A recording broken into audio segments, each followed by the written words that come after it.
Los datos personales son información sensible que necesita ser protegida para evitar ser víctimas de delitos como el de suplantación de identidad. Ante este escenario, la legislación mexicana obliga a que las instituciones que manejan ese tipo de información la mantengan en secreto y protejan sus bases de datos para evitar robos. Es el caso del Instituto Nacional Electoral, institución que mantiene un registro de cada ciudadano inscrito en el Registro Nacional de Electores, del cual se piden ciertos datos.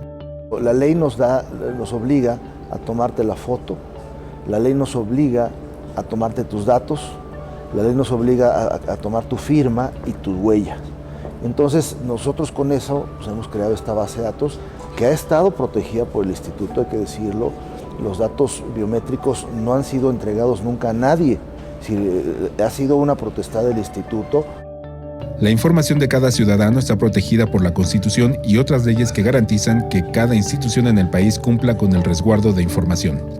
El tema de la protección de datos se ha convertido en un tema de la mayor relevancia para las democracias de todo el mundo, porque es un bien muy valioso.